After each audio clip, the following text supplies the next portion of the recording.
Sri Sri Radha Krishna Gopa Gopinath Sham Kund Radha Kund Giri Govardhan Ki Jai Sri Vrindavan Dham Ki Jai Sri Navadvip Mayapur Dham Ki Jai Sri Jagannath Puri Dham Ki Jai Sri Mathura Dham Ki Jai Sri Dwarka Dham Ki Jai Ganga Mai Ki Jai Yamuna Mai Ki Jai Bhakti Devi Ki Jai Tulasi Devi Ki Jai Samavera Bhakta Brinda Ki Jai Sri Sri Radha Gopinath Ki Jai Gaur Premanandi. All glories to the assembled devotees. All glories to the assembled devotees. All glories to the assembled devotees. All glories to Sri Guru and Sri Gauranga.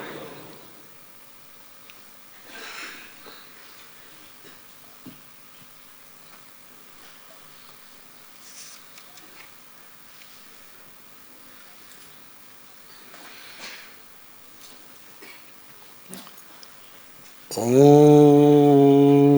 Namo Bhagavate Vasudevaya.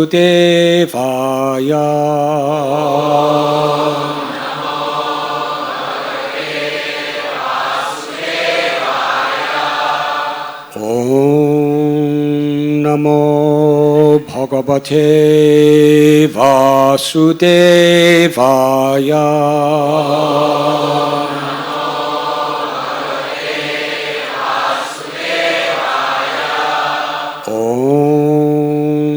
Namo Bhagavate Vasudevaya.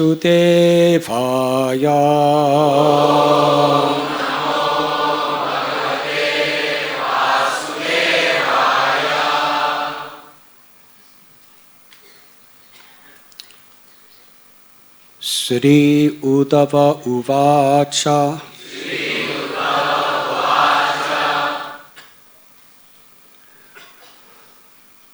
Vadanti Krishna Sreyamsi Bahuni Brahmapadinaha Tesham Vikalpa Pradhanyam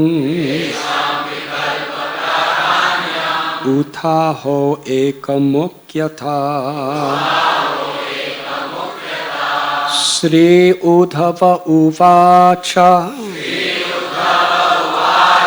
Vadanti Krishna Sreyamsi Bahuni Brahmavadinaha Tesham Vikalpa Pradhanyam Utaho Ekamukyata. Sri Uddhava Uvacha Vadanti Krishna Sreyamsi Bahuni Brahmavadinaha Tesham Vikalpa Pradhanyam Utaho Ekamukyata.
Ladies.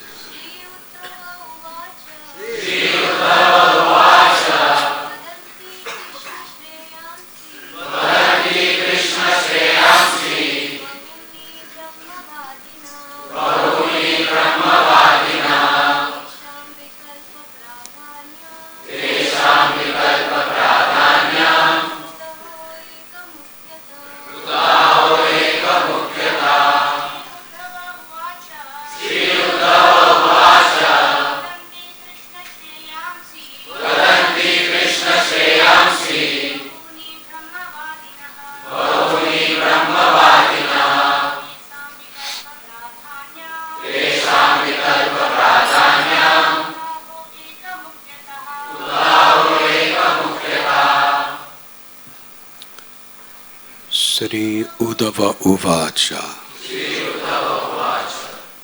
Sri Uddhava said, Vadanti, they speak, Krishna, my dear Krishna, Sriyamsi, processes for advancement in life, Bahuni, many, Brahmavadinaha, the learned sages who have explained the Vedic literature. Tesham, of all such processes. Vikalpa, of varieties of perception. Pradhanyam, supremacy. Uta, or. Aho, indeed. Eka, of one. Mukyata, being most important.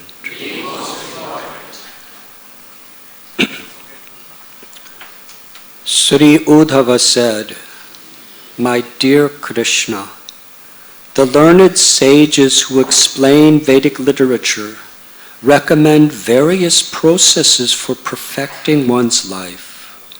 Considering these varieties of viewpoint, my Lord, please tell me whether all these processes are equally important or whether one of them is supreme. Purport. In order to clearly establish the exalted position of Bhakti Yoga, or pure devotional service to the Supreme Lord, Sri Uddhava requests Lord Krishna to identify the supreme among all processes of self-realization. Not all Vedic processes lead directly to the ultimate goal, pure love of God. Some only gradually elevate the consciousness of the living entity. For the purpose of giving a general outline of the process of self-realization, sages may discuss the various methods of elevation. But when the time comes to ascertain the most perfect process, the secondary methods must be cleared from the path.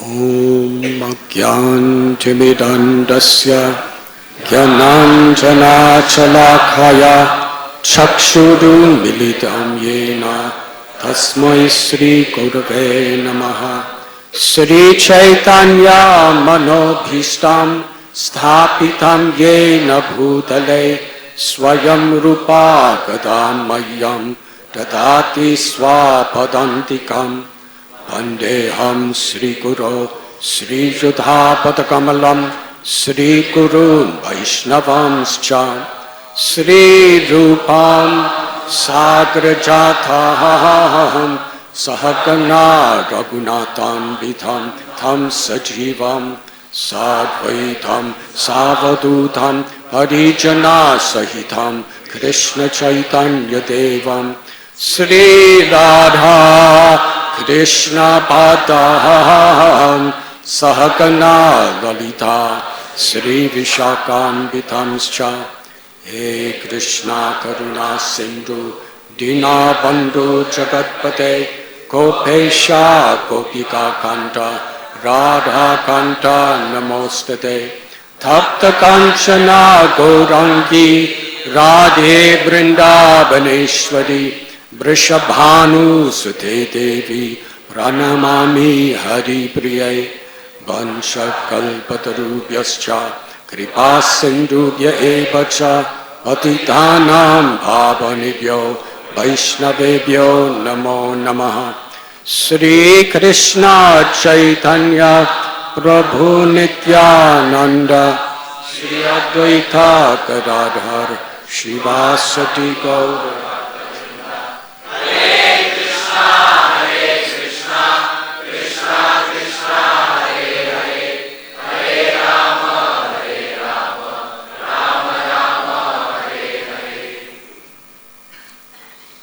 Hare Krishna. I'm very grateful to be at your service once again.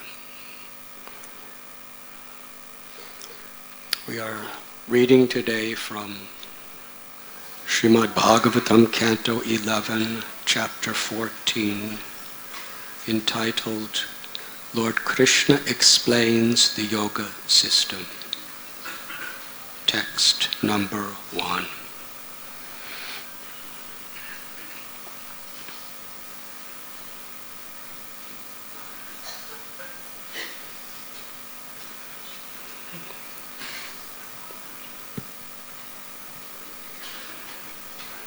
Transcendental knowledge,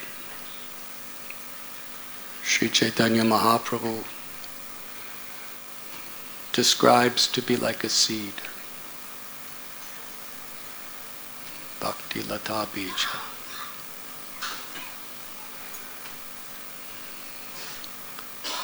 When we come in contact with great devotees of the Lord, Vaishnavas, that seed is awakened within our heart. Along with the seed comes the instructions of how to help that seed to grow.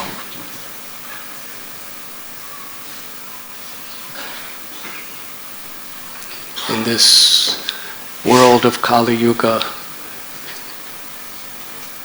Srila Prabhupada explains, if you buy a complex machine, the manufacturer gives you a manual of how to use it.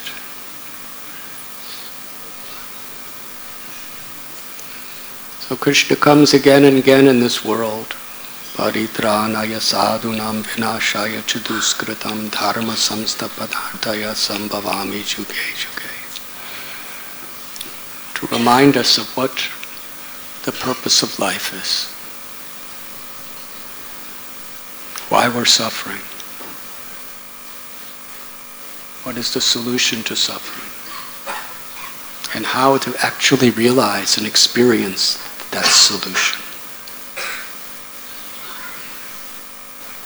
So in each of these great dialogues between Krishna and his devotees, Krishna sets a scene which invokes a sense of emergency. Because it's not just about knowing.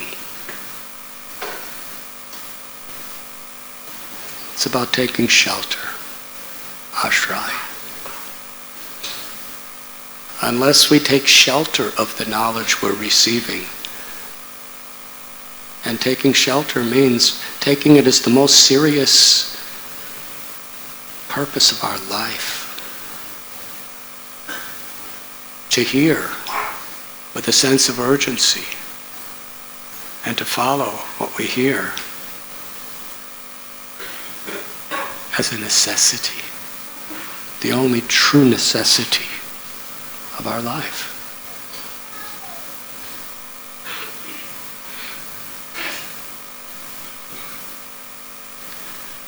Krishna didn't just casually speak Bhagavad Gita to Arjuna. He put him between two armies. at the dawn of the greatest war that was ever fought. And Arjuna could see his own relatives, his teachers, his friends, his loved ones on both sides. He understood the result of the suffering that would take place due to this war, and also all the suffering that would take place if he didn't fight this war. And Arjuna, being the most eminent of all the warriors, along with his brothers, they had to take the full responsibility.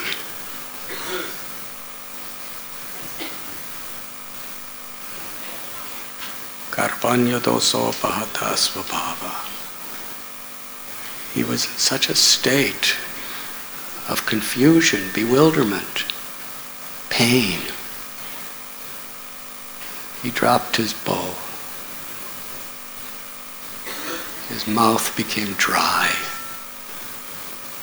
His complexion white, pale, limbs trembling, tears pouring from his eyes. Krishna, I don't know what to do. I'm your disciple. I'm taking shelter of you. Please enlighten me. You see, even the best seed, if it is not planted in soil that is fertile, it will not properly grow. A fertile heart is a heart that has loliam, that has profound eagerness to hear and to apply the message to one's life, to take shelter. Without hunger, you cannot digest food. If you have no digestion, even if someone puts the most nutritious and delicious of all foods in front of you, it makes you sick. Or if it doesn't make you sick, you really want to eat it, but you can't. Either way, there's no benefit. So similarly, in order to digest Krishna's mercy when it comes to us, we require that sense of taking shelter, necessity.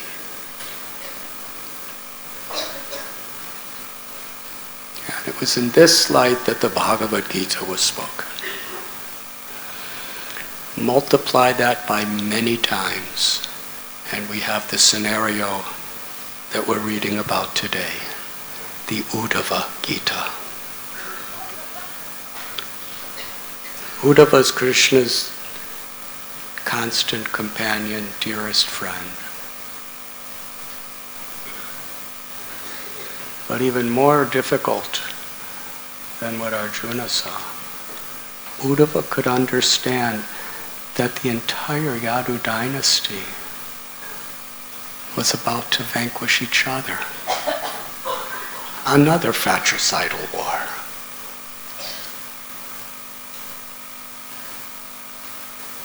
Arjuna could do something about the Kurukshetra war, but Uddhava couldn't do anything about what was about to happen.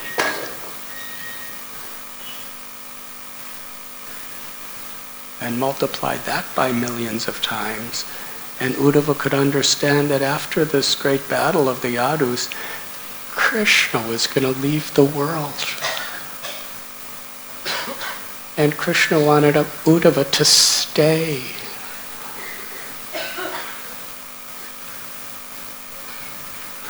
Such a crisis. Uddhava could see it all unfolding before his eyes. There's nothing he could do about it except come before Krishna and take shelter. That was the mood that Arjuna and Uddhava exemplified Mahajuno yena katasa bandha. If we want to understand transcendental knowledge, if we want to actually make true spiritual advancement on the path of love for Krishna, we must follow in the footsteps of great souls.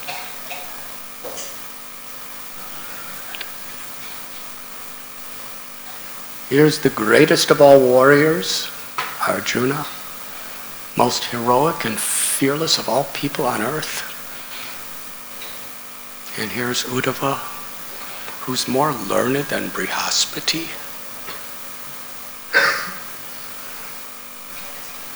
The guru of the Devatas, Krishna's dearest friend.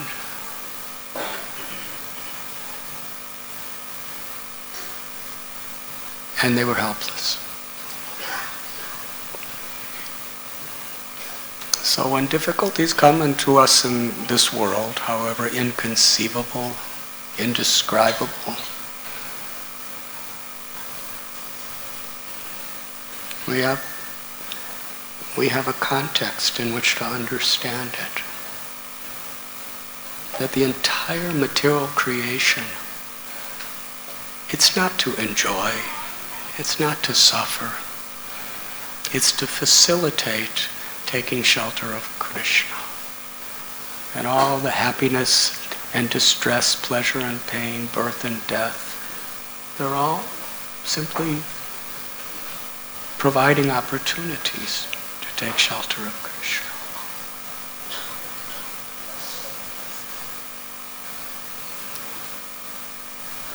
Uddhava is here asking this question. He already knows everything. But by Krishna's own arrangement, he's not just artificially pretending he doesn't know.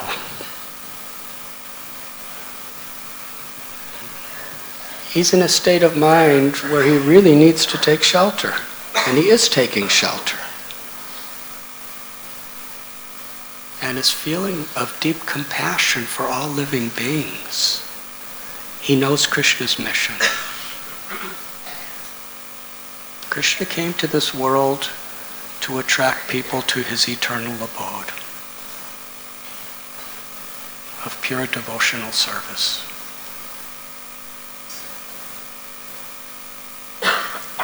This is the Antya Lila of Krishna's Lila. It's his final pastimes. So Uddhava is there to assist Krishna, to teach the world. Parikshit Maharaj was in a similar state. Srimad Bhagavatam was not spoken to a king while he was sitting on his throne, surrounded by his family members.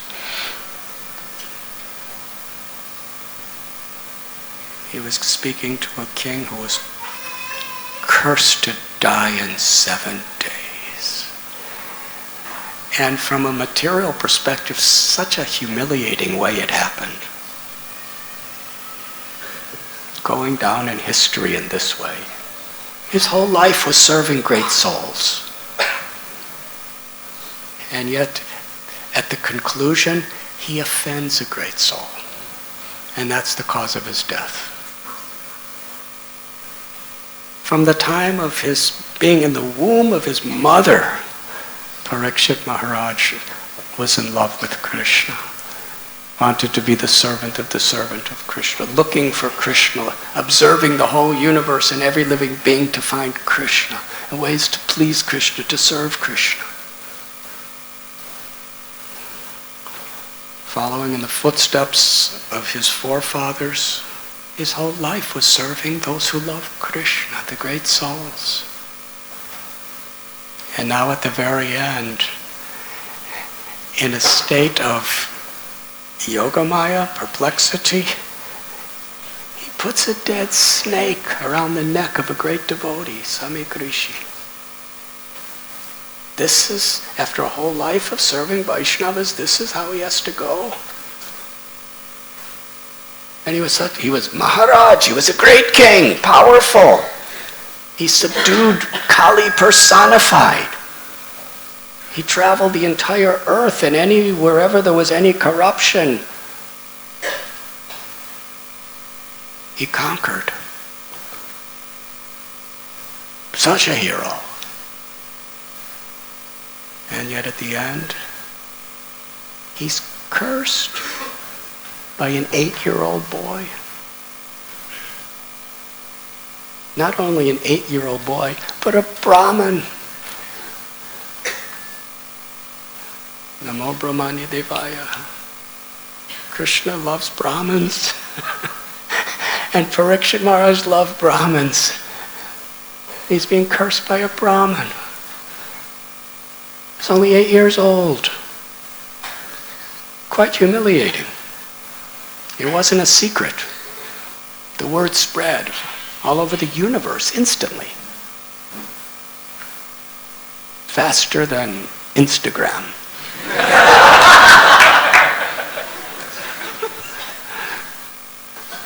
How is it possible? Vishwamitra Muni, Vasishta Muni, Parvat Muni, Narada Muni, Vyasadeva. They came from different planets. Vyasadeva is living in Badri Ashram. Adi Badri,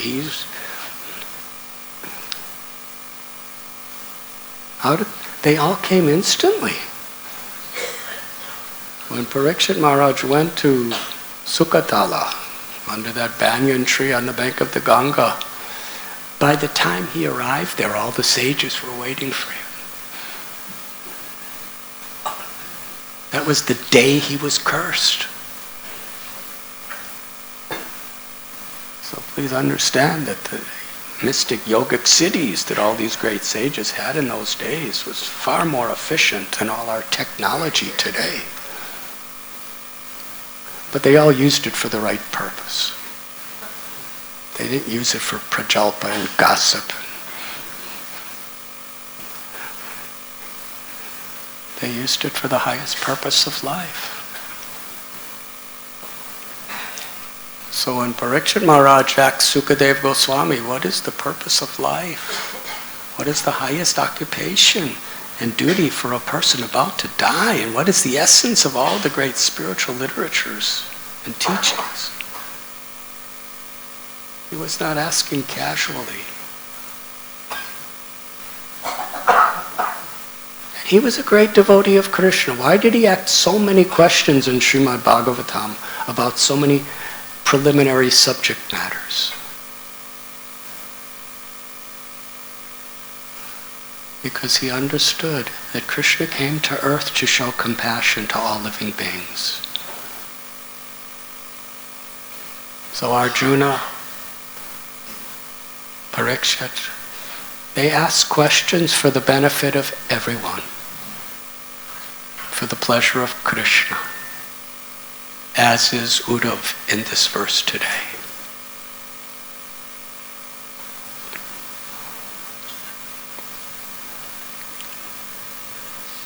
My dear Krishna, the learned sages who explain Vedic literature recommend various processes for perfecting one's life.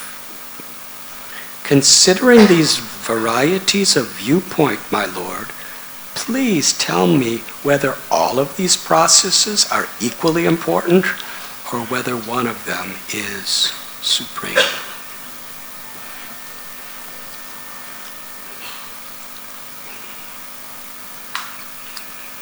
Krishna's response. He begins by describing the nature of material creation. It's darkness, ignorance. Unless we take shelter of a higher power that gives us light, we will be in darkness. And the worst situation is when we think darkness is good. When we think darkness is light, then there's no possibility of ever coming out of that darkness. So Krishna tells Uddhava how every time Lord Brahma goes to sleep, when he wakes up, there's darkness all around him. At the beginning of creation, Tene Brahma Hridaya Adakavaye. It's described in Srimad Bhagavatam, the very nature of the universe from the beginning. Brahma is born from the lotus flower of Garbhodakshayi Vishnu. And he looks around and sees in all directions what appears to be never-ending ocean of darkness. If he put his hand in front of his face, he couldn't see it. It was just darkness everywhere. As far as he could see, nothing else exists. He doesn't know who he is, where he is, what he's supposed to do, how to do it.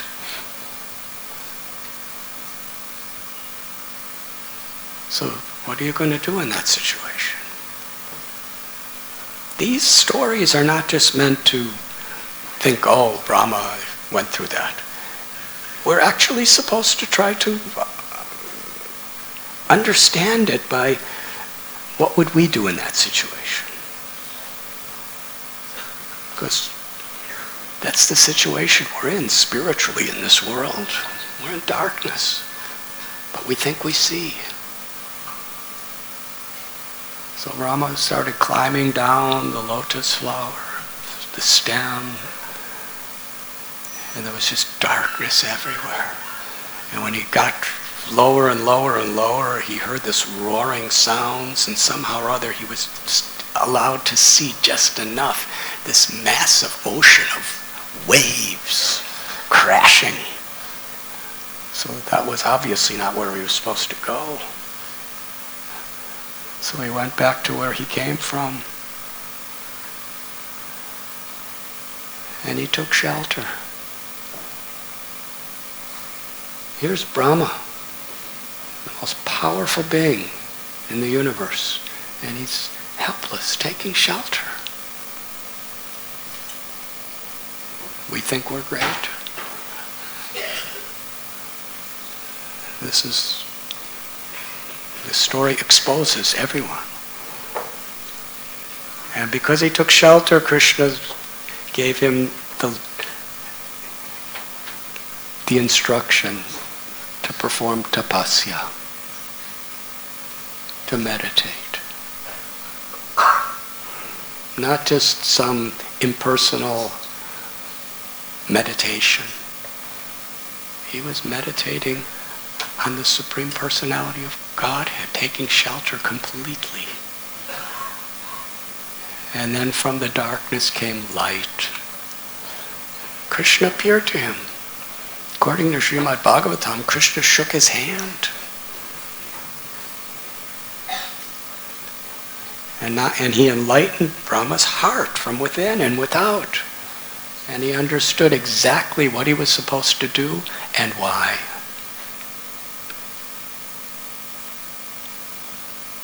Om Agyantimirandasya Gyananjana Chalakaya Chakshurun Militam Yena Tasmai Sri Gurave Namah. That's the way we're supposed to approach the great souls, our gurus, that were born in the darkness of ignorance, like Brahma. And Krishna, who's the Adi Guru, the original Guru, he gives us light. Evam parampara praptam. And through disciplic succession, Krishna gives that same light. Brahma's the original Guru. Why? Because he's the original disciple. Brahma gives that light to Narada, to Vyasadeva, through parampara. So Krishna is explaining, every time it's nighttime for Brahma, when he wakes up, it's darkness, and he doesn't know exactly what to do.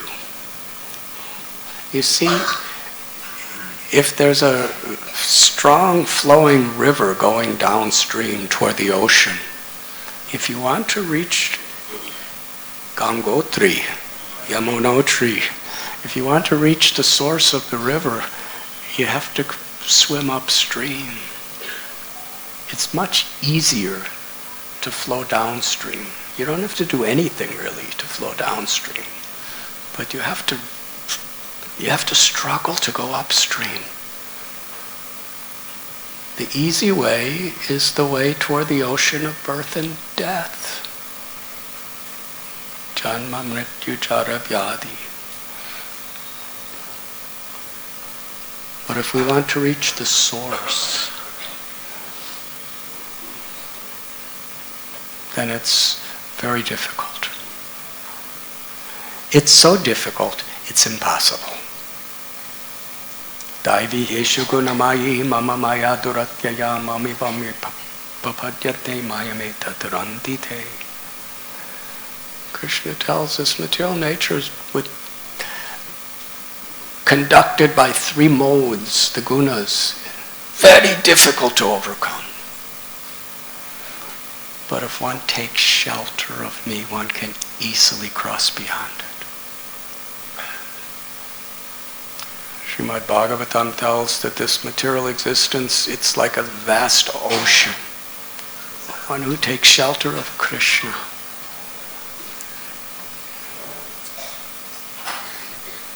to cross over it becomes like stepping over the amount of water in the hoofprint of a calf. So we can't swim up this river without Krishna's grace. It's beyond us. But we should know the nature of this world, unless we're taking shelter sincerely from our hearts with a real sense of urgency, then we're going to be cast in darkness.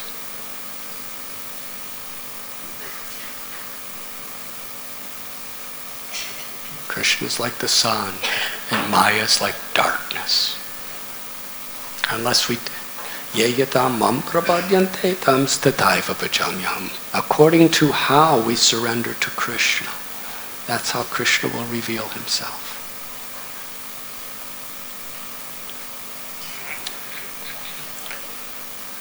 Krishna is telling Uddhava that Brahma, knowing Krishna's mission, he's created this world to give people the opportunity to go back home, back to Godhead, from their forgetful condition. And Brahma teaches his disciples. Manu teaches it to Bhrigu Muni and the other great sages.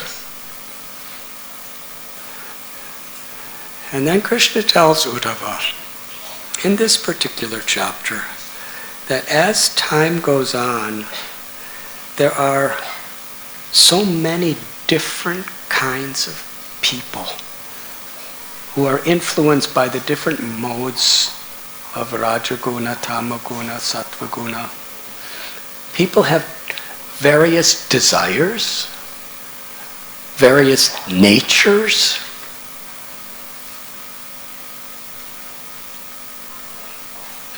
They have different aspirations in life.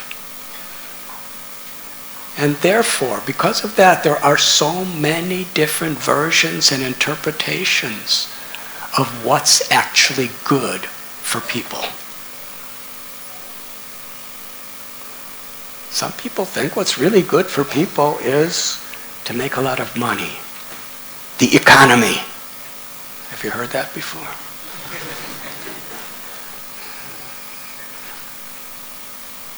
Politics. Get out and vote.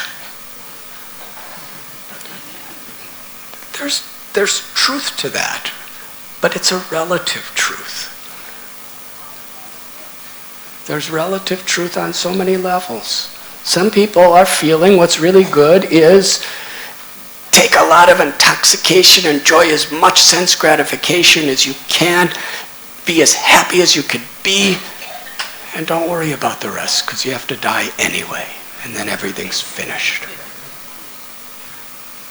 People with that nature, they're going to speak, and they're actually thinking that they're doing good for humanity, This is what's really of welfare. So many versions to help the poor.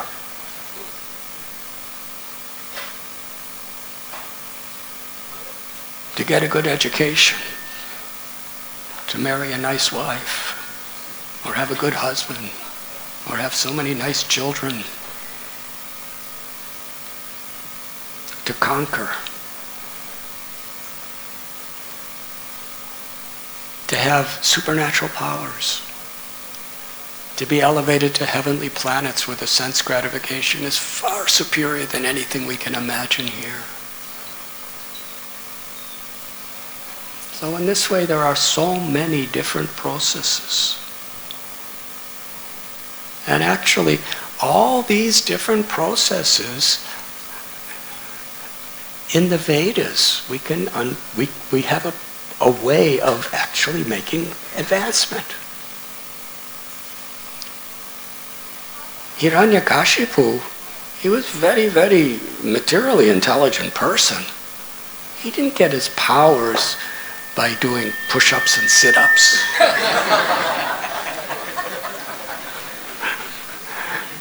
He didn't even go to a gym. Hiranyakashipu worshipped Lord Brahma and Lord Shiva. And he didn't just speculate how to worship. There was a process. He understood the proper prayers, the proper tapasya, where to go, which holy place is the best suited. Ravana, Kumbhakarna, Suparnaka, along with Vibhishan, they all did tapasya together for thousands and thousands of years in a very holy forest on a mountain. And they were all following Vedic principles, worshipping Shiva. And if you read the prayers they offered to Shiva, they were very well versed in Sanskrit. Very poetic. Ravana, what did he ask for? He asked for all these heads and all these arms and conquering all directions and never being, he was just asking for every possibility so he could conquer and enjoy. And Kumbhakarna was so gigantic.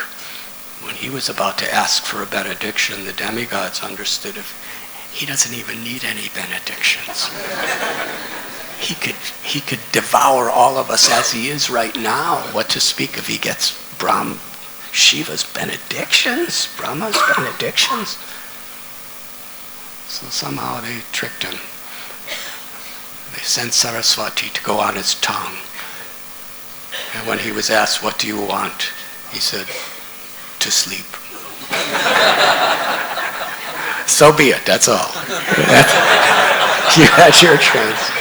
So he went to sleep.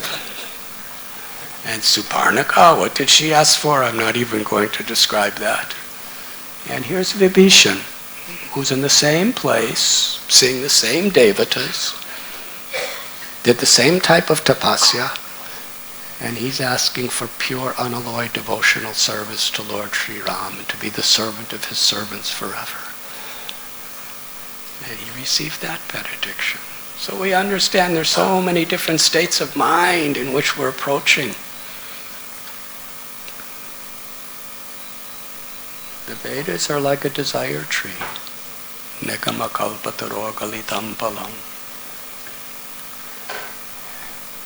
And we find there are worship of so many different demigods for so many different purposes.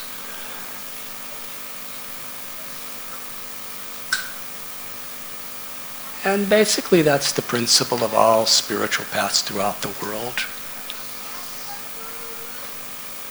We can approach them according to our conditioned state of consciousness. So Krishna is telling Uddhava that Lord Brahma, and gradually as time went on, all these different interpretations and all these different sections of the Vedas are for various types of people. And Uddhava is asking the same kind of question you would probably read in the Times of India. Are they all the same? Are they all equally important, or is one more important than others? The second part may not be there in the Times of India. This idea of yatamatatapat, everything's the same, so it doesn't matter.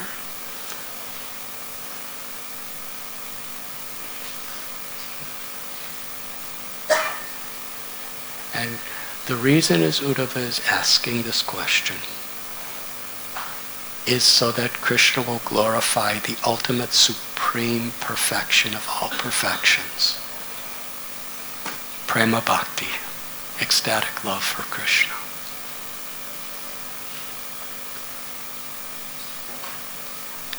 Yoginam api sarvesham madgaten antaratmana shravan bhajate yomam same yukta tamamata. Krishna tells what is the perfection of yoga. In Bhagavad Gita, Krishna tells the Astanga Yoga process. Krishna says, of all yogis, one who abides in me with transcendental faith, who worships me, he is most intimately united in yoga and the highest of all. Then there's Gyana Yoga. Bahunam janmanam ante jnanavamam papadyate vasudeva sarvamiti samahatma sudurlabha. Krishna tells what's the perfection of Gyana Yoga. After many, many births of cultivating Gyan, knowledge, when one finally comes to the platform of true knowledge, Vasudeva sarvamiti samahatma sudurlabha. One surrenders to Lord Vasudeva, knowing him to be all there is.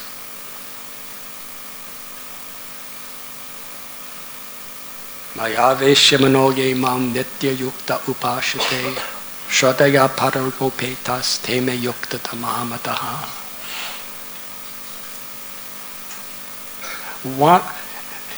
He whose mind is fixed on me, who's engaged in my loving service and worships me with all their hearts, that person is most perfect. Mamopetya punarjanma dukalayam ashashratam napnavanti mahatmana samsiddhim paramam gata. Those great sages who take shelter of me, who are engaged in my loving service, who take refuge, they are freed from all the sufferings of birth, old age, disease, and death. And samsiddhim, they are most perfect. They come to me.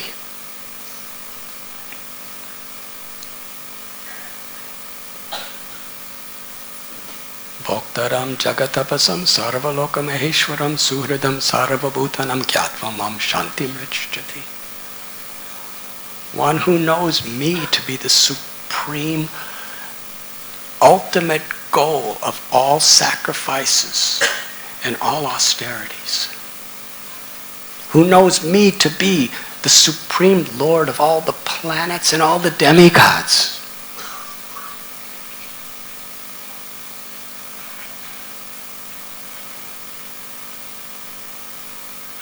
To such a person, he attains true peace. Brahma bhuta prasanatma na sochati na kankshati samasarveshu bhuteshu mad bhaktim labhate param. One who is actually in that state of Brahma bhuta. He has no desires. He laments nothing. He sees every living being with equal vision. Such a person engages in bhakti, in my devotional service to worship him. So throughout the Vedic literatures, the culmination of all other paths is always Krishna. Pure unalloyed devotional service, love of God. Mam chayo vyabhicharina bhakti yogena sevate sagunan samatityaitan brahmabhuyaya kalpate. One can rise above the modes of material nature by the mercy of Krishna. Aham sarvasya prabhavo mata sarvam pravartate iti matva bhajante mam buddha bhava samanvita. Krishna tells, I am the source of all material and spiritual worlds. Everything emanates from me. The wise who know this perfectly engaged in my loving service and worship me with all their hearts.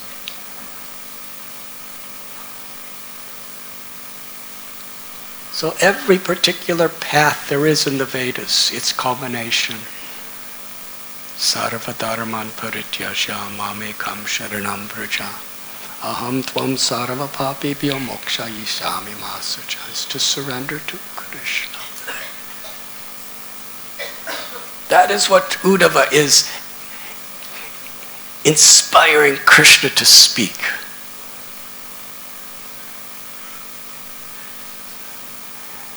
In Bhagavad Gita, Krishna gives us such hope. Because if somebody just tells you, surrender, that sounds very intense. I have to surrender. So in verse before, Krishna tells us how to surrender. So by the time he tells us to surrender, we actually know what we're supposed to do. And it's very sweet, it's very beautiful. Krishna tells, Manmana bhava madbhakto madhyashim nam namaskuru mame vaisheshishatyam te pratijani priyoshime.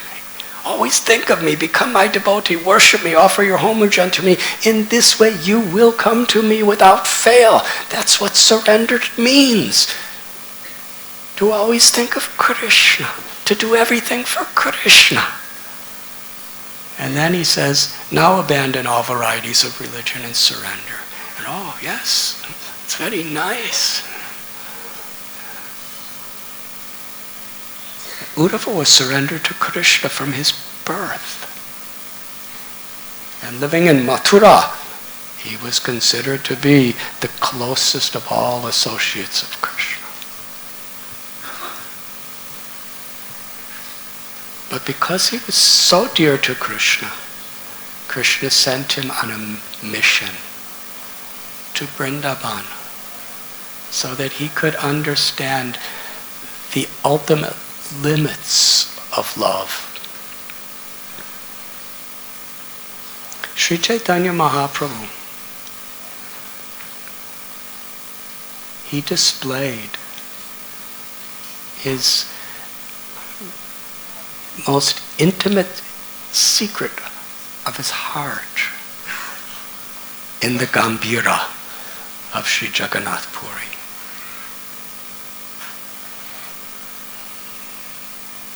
Sri Chaitanya Mahaprabhu, his external reasons for coming to this world were to establish the Sankirtan movement, the Yuga Dharma,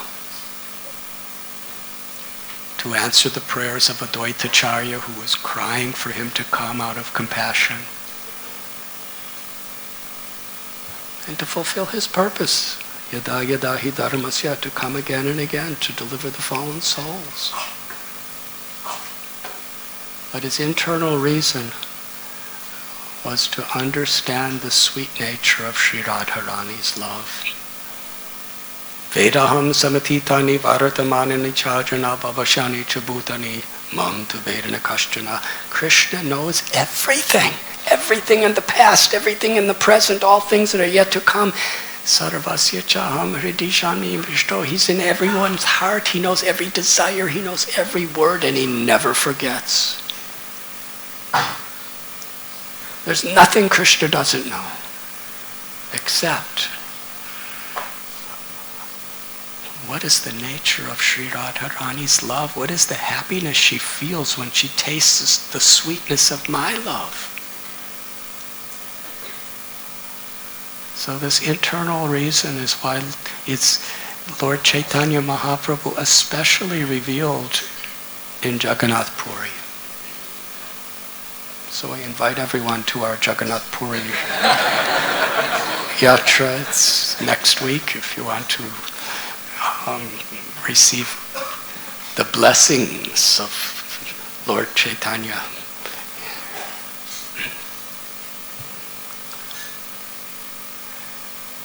And the ecstasies that Sri Chaitanya Mahaprabhu experienced and revealed confidentially has never been seen in the history of creation. He's exhibiting Sri Radha's love. And very interesting, Krishnadas Kaviraj Goswami, the author of Sri Chaitanya Charitamrita, time and again he describes the nature of Lord Chaitanya's ecstatic love. When Lord Chaitanya was in Gambhira with Swarup Damodar Goswami, Ramananda Rai, he was especially in the mood of Srimati Radharani at the time when Uddhava came to Vrindavan. That was the summit, the culmination, the highest crescendo of Sri Radha's love when Uddhava came to Vrindavan. She was in her mood of viraha bhav, love and separation. Uddhava, not only did he witness it, but he was the cause of it on one level.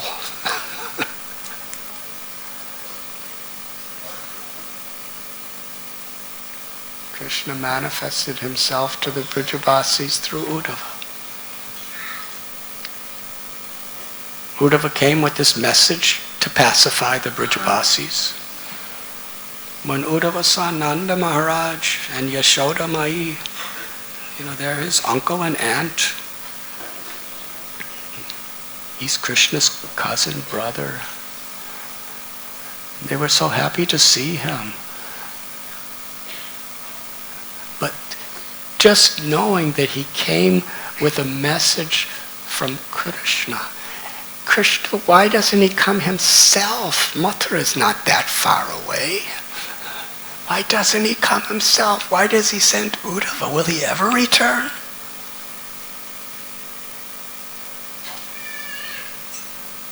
How many times have you people in this room traveled from Mathura to Vrindavan?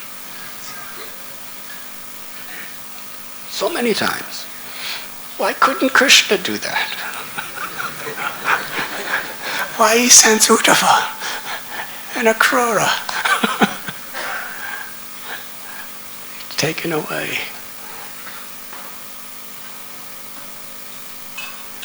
So Uddhava is coming and he's seeing Nanda Maharaj and Yashoda Mai just thinking of Krishna. They're like mad. They can't do anything except remember Krishna in separation. Uddhava says to Nanda Maharaj, you are so fortunate. I've never seen such transcendental, ecstatic attachment, absorption, and love for Krishna. Man manabhava mat bhakto, to always think of Krishna 24 hours a day. They can't think of anything else. And Nanda Maharaj chastises Uddhava. What kind of ignorant child are you to say that I'm fortunate? Krishna was in my house. He's this, and I didn't even recognize or appreciate it. Now he's gone. Will he ever return?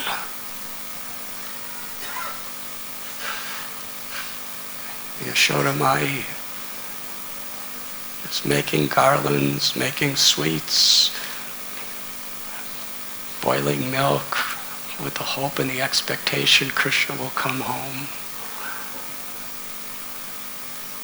The gopas, some of them are just standing like statues. The only thing moving is the tears in their eyes, waiting for Krishna to return. And at Uddhava Kyari, near Nandagaon, that's where Uddhava met the gopis. He saw Sri Radharani. She's weeping, so many tears, that within seconds there's a whole pond of water.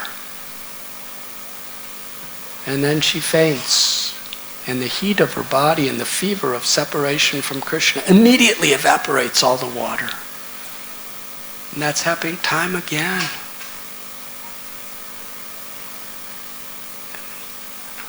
A bumblebee comes flying by, and Sri Radharani is taking the bumblebee to be a messenger of Krishna.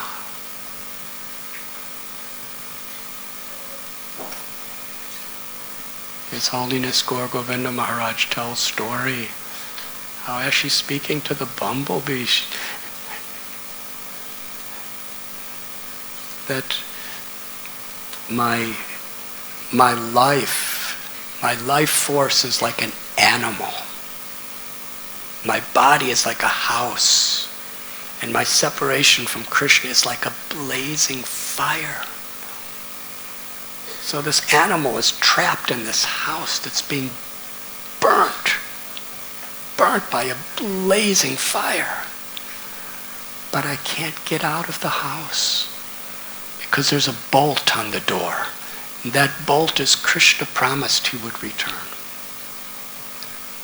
Let Krishna retract his promise so I could die. But as long as that promise stands, I can't get out. I have to be here. This is what Uddhava is witnessing. When he saw the nature of the total absorption of love that Sri Radharani, all the gopis and all the gopas had for Krishna, every cow, every calf, every buffalo, every goat, every peacock, their love for Krishna, their desire to please Krishna was greater than all of the residents of the Yadu dynasty in Mathura. It was the ultimate culmination of bhakti. What was Uddhava's prayer?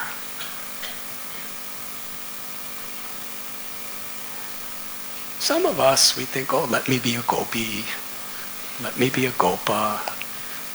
It's not cheap. If you take something cheaply, you can't really access that connection. This type of love is so high. We just bow our heads and honor its greatness and just try to be an insignificant servant of the servant to honor that love.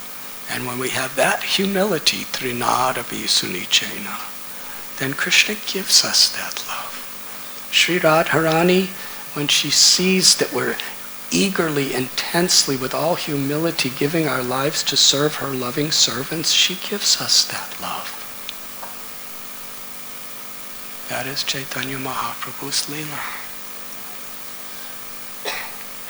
So Uddhava, seeing the crest jewel of all prema, Sri Radharani in her highest state of ecstatic love, he was so humbled. His prayer was to be a gulmalata, a little piece of grass. Not even a piece of grass. A gulmalata is kind of a weed. It's just like a little weed plant. Let me be like that near Govardhan Hill in the ground of Vrindavan. So that the cows and the bulls will step on my head with their hooves. And the gopas and the gopis and maybe even Sri Radha, maybe someday, he wasn't even expecting that they would step on him. But he could be in a place where he could always be hoping and praying and waiting for that day when he could serve them nicely by taking the dust of their feet.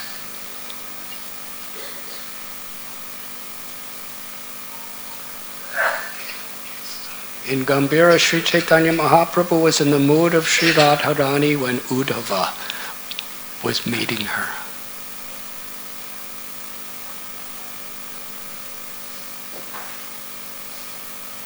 And here is Uddhava.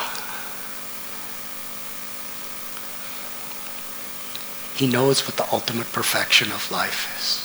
He's seen it, he's felt it. He's the most fortunate of anyone in the creation because he's seen it. And not only has he seen it, but he understands the value and totally humbles himself in the most humble way. Let me be a piece of grass to get the dust of the feet of the great souls.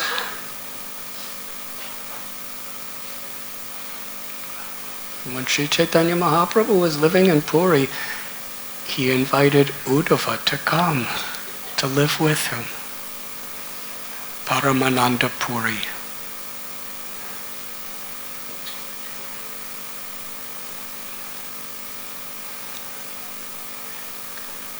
Krishna tells Uddhava in this chapter that those who love him, the great devotees, Krishna sends them to the world because the dust of the feet of the great Vaishnavas purifies the whole world. And Krishna tells Uddhava that I personally am striving to follow in the footsteps of those great devotees. I am subordinate. I am conquered by the love of my devotees. Bhaktya tvananya yashakya aham evam vidurjana gyatam drastam cha tatvena praveshtam cha parantapa. Krishna tells, only by bhakti can I be understood as I am, standing before you. Bhaktya mama bijanati yavan yaschasmi tatvata tatom. Krishna tells that only by bhakti can one attain my supreme abode. So those devotees who are teaching bhakti, who are living with bhakti, Krishna tells, I am conquered by them. So when Uddhava comes in Lord Chaitanya's Leela, he comes as a senior. Paramananda Puri was the disciple of Madhavendra Puri, the godbrother of Lord Chaitanya's guru. And Lord Chaitanya always honored him.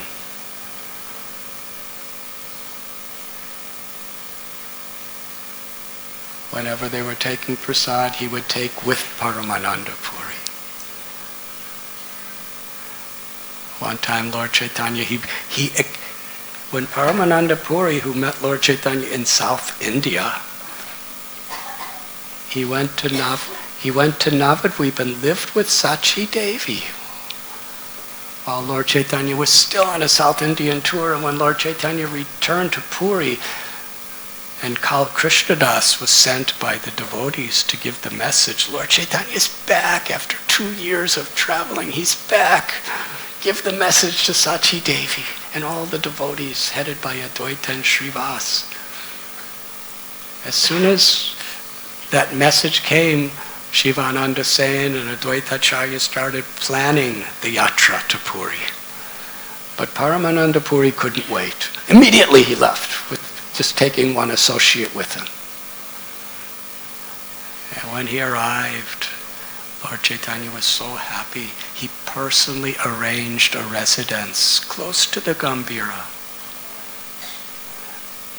And one day Lord Chaitanya came to Paramananda Puri's little monastery. And there was a well. For many, many years that well was neglected.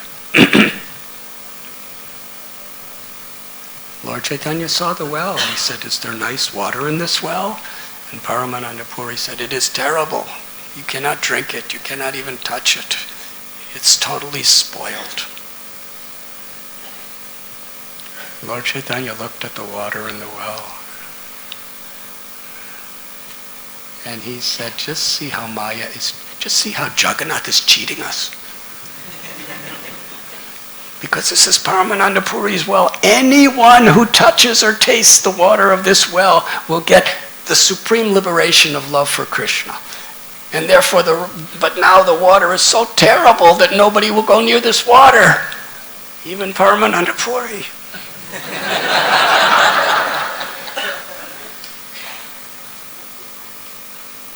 Lord Chaitanya started speaking into the well. He said, oh Lord Jagannath, let Mother Ganga flow into this well. Then Lord Chaitanya left.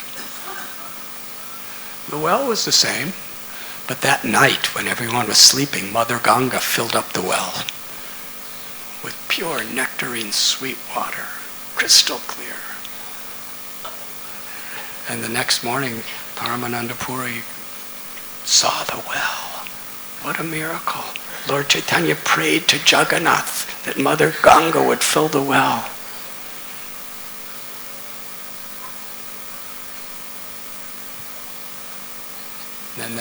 Then Lord Chaitanya came and saw the water and was so happy. He gave a benediction. Anyone who tastes this water or touches this water from Paramananda Puri's well will be given ecstatic love for Krishna.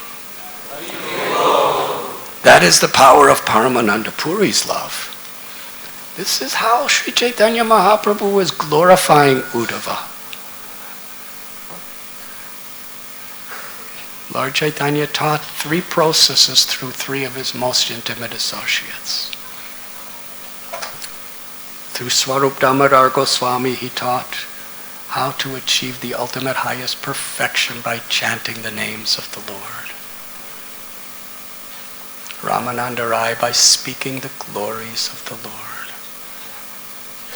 And especially Paramananda Puri by his total absorption in remembering the Lord.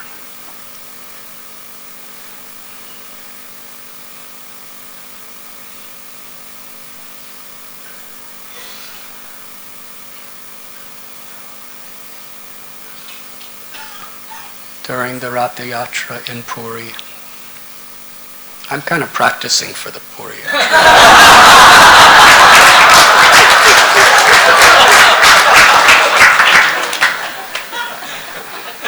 Because in my Ayurvedic treatment, I was given the order by the doctor, I was not allowed to read. I was not allowed to go outside. So I couldn't prepare very much.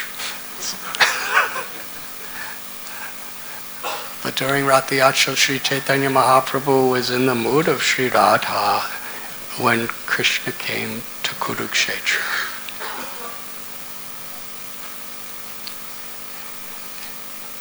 And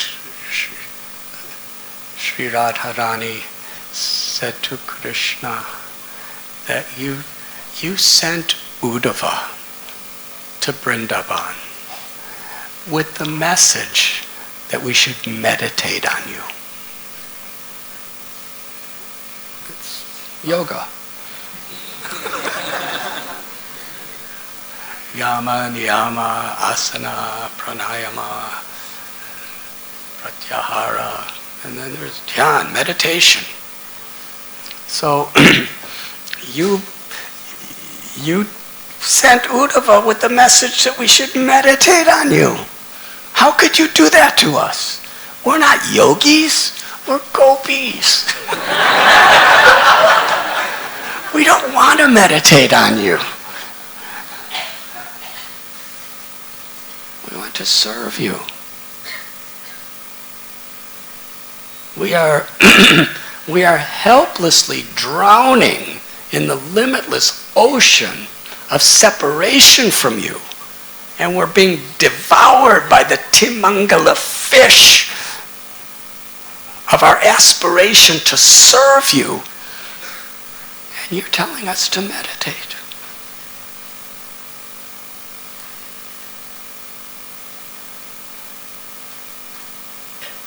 So here in this beautiful chapter that we'll be reading for the next couple of weeks, Krishna will be speaking to the world through the compassionate heart of Uddhava about how the culmination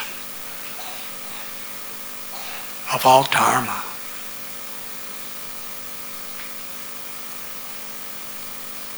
is bhakti. The culmination of bhakti is prema, ecstatic love.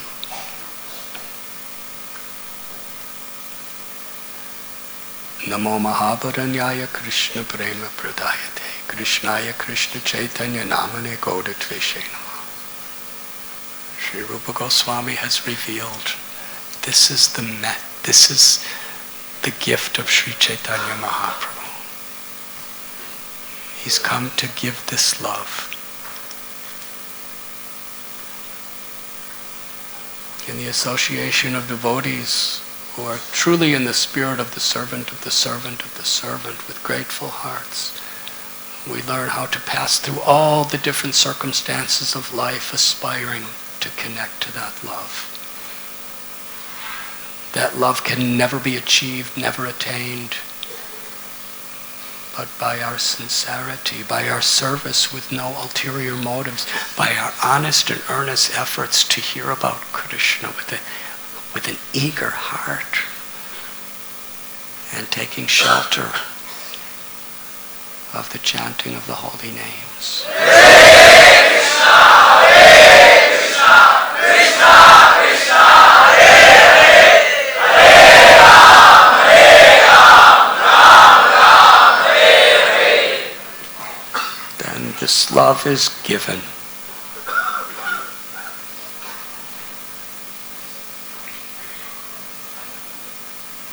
Rupa Goswami tells pure devotional service is very rare. Chaitanya Mahaprabhu said, Krishna gives it easily if we're sincere, serious, and we chant the holy names and we serve the devotees and we relish Krishna Katha without ulterior motives. So we must be free from the egoistic tendencies that have plagued us birth after birth after birth. Because every aspiration except to please Krishna, samsiddhir haritoshanam, is simply a disturbance and a distraction.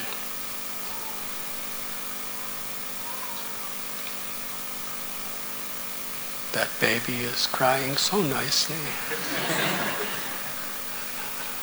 Let us cry in that spirit. And today we have a very special announcement before our kirtan. We have with us one of Srila Prabhupada's very dear, most confidential, intimate associates, Yadubar Prabhu. Hare Krishna. He and his blessed wife, Vishaka Devi, were at Prabhupada's side for many years. And they were given the mission by Srila Prabhupada to create films and movies to spread Krishna consciousness. And Yadubar Prabhu, his life's culminating mission really was in this wonderful film about Srila Prabhupada. And it opened in theaters in most major cities of the world. If any of you have seen it, such a breathtaking, heart-melting experience to see Srila Prabhupada speaking, emanating his loving compassion on gigantic movie screens. It's very special. And now Yadubar Prabhu is in India giving that same movie in translations of all the languages of India.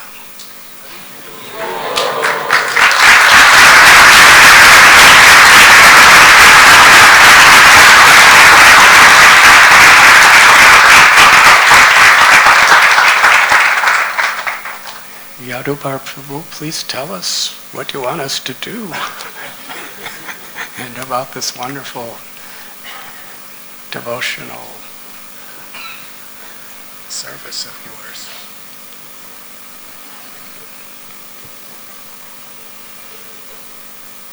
Thank you, Maharaj.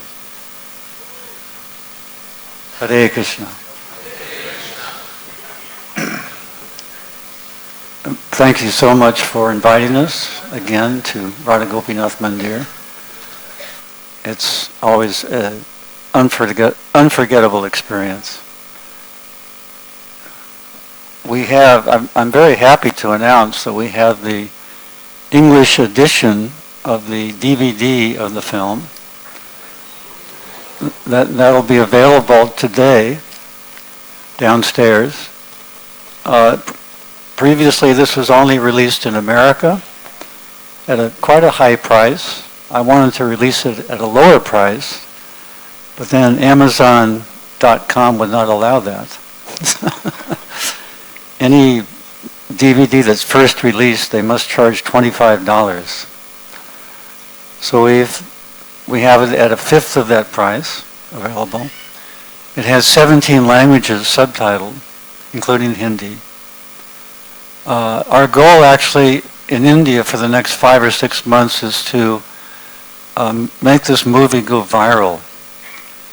And to do that, we want to release in all the 8 major languages of India.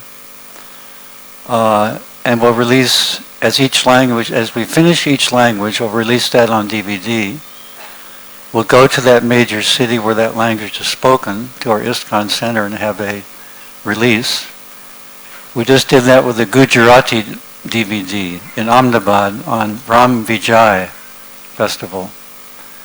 And the Chief Minister of Gujarat officially launched the DVD.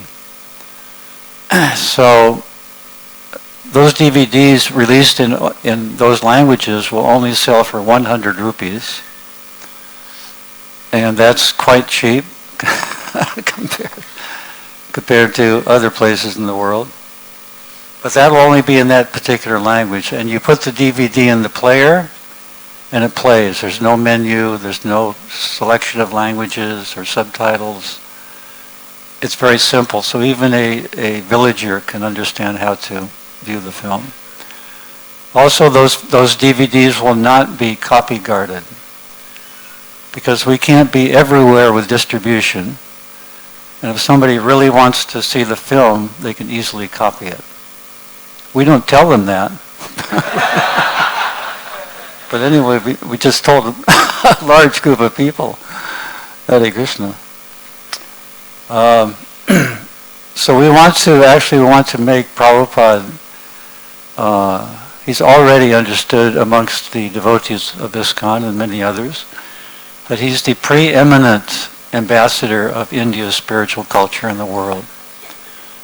So we want to make that well known through the film. And our experience with the film is that the viewers connect with Srila Prabhupada on a very emotional level. That's true. All films hope to do that. They hope to draw out the emotions of the audience. So we've seen amazing things over the past year and a half after release of the film. Just recently, one person came up to me and he said, I think it was at a Sunday feast, he got a full plate of prasadam. Then they turned on the film. At the end of the film, he looked down and his full plate was untouched. So this is absorption. Some of you may think, why are we just, why is this person glorifying his own film? But actually, this is the contribution of hundreds of people. Actually, if you look at the credits, There's over 300 individuals and companies who are participated in the making of the film. So please take advantage of this offer. Srila Prabhupada said, asked us to make Krishna conscious films the most popular films. And you can certainly help in that endeavor. If you're a leader in ISKCON and you have groups of people that you address, then we can offer a discount at bulk order. So we'll be downstairs at the table, so please come and visit. We can discuss. Hare Krishna. Thank you very much.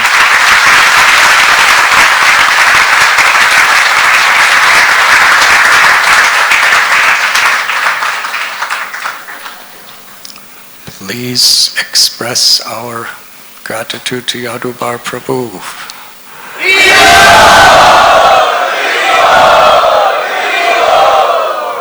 And we also have very illustrious special guest, Her Grace Mandhaakini Devi.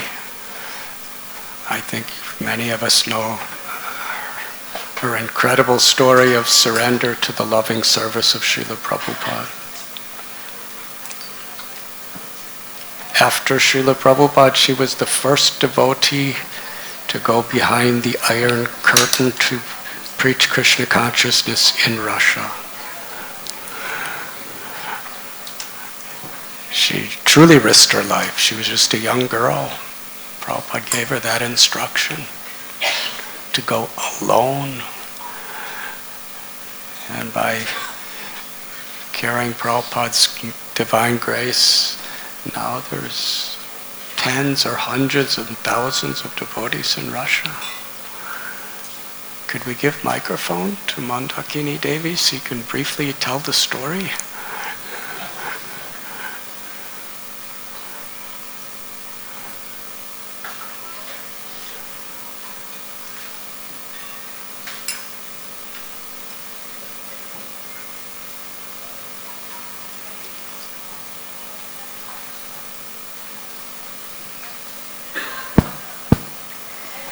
Hare Krishna. Should I tell the story of Prabhupada's? What would you like me to tell? Whatever you like to do. Okay. Just to give an idea how the preaching is going on in Russia. Now tell about you.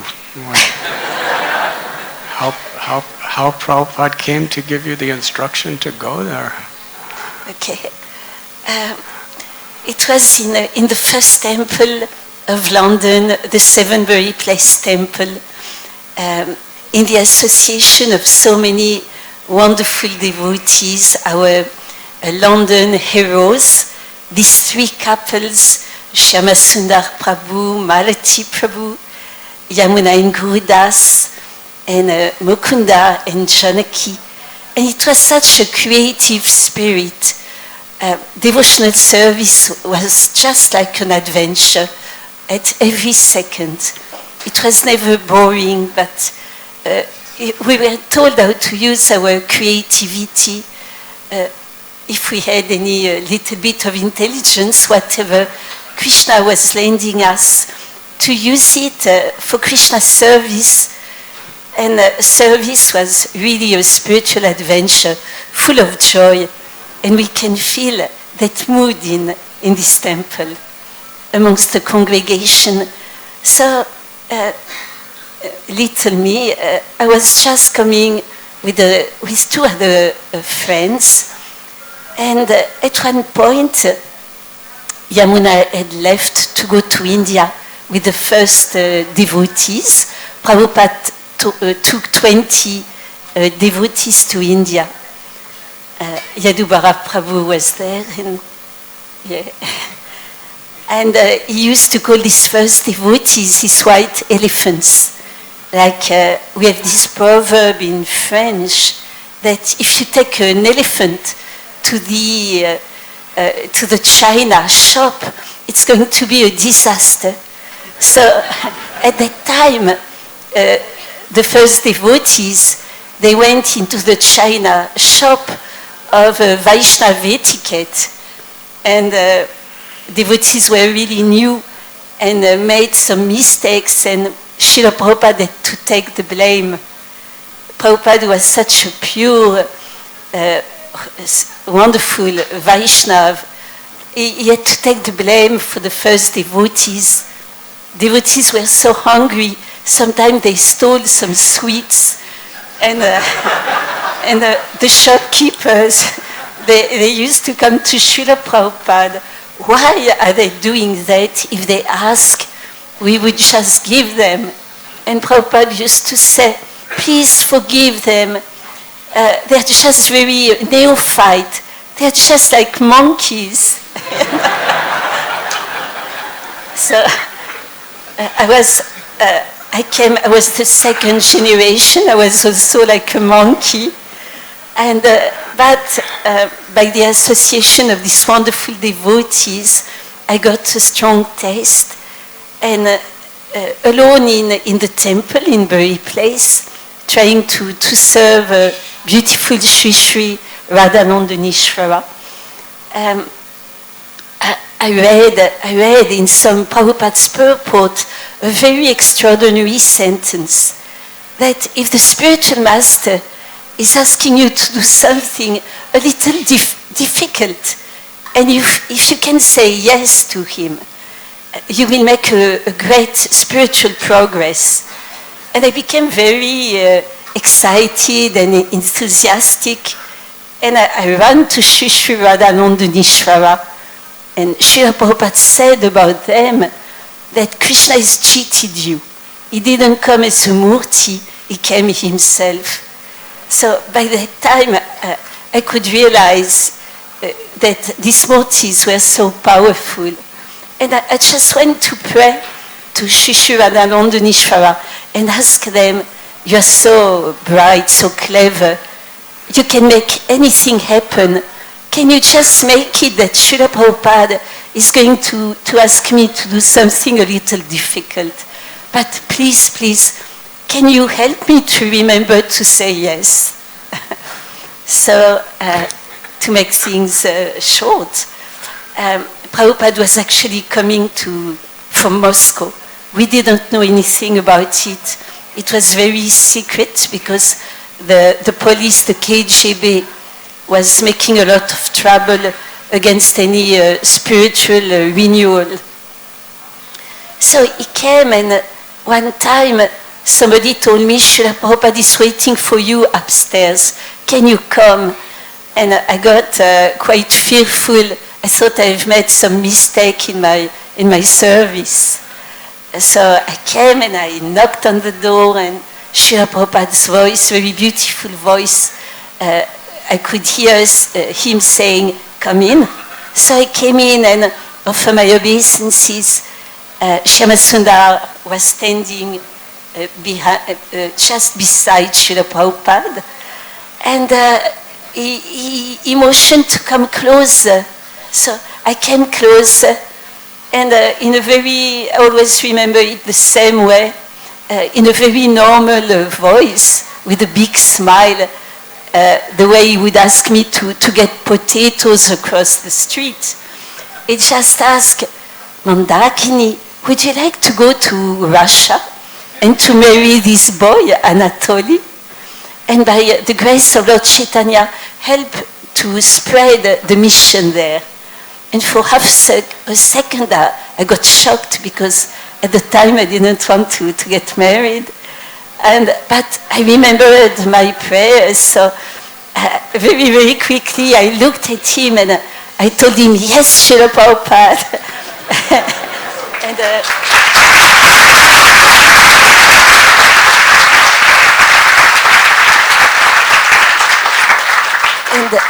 And his smile increased, and it was called later an oceanic smile.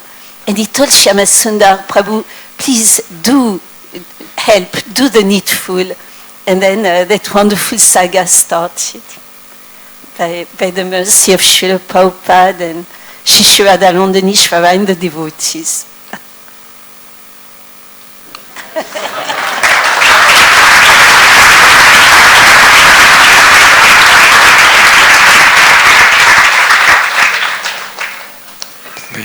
Let us, with very grateful, enthusiastic hearts, welcome Mandhaakini Devi.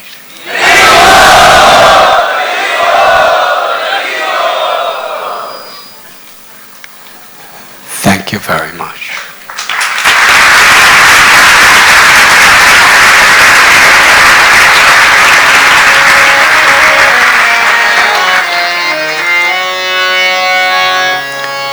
Namo Vishnu Padaya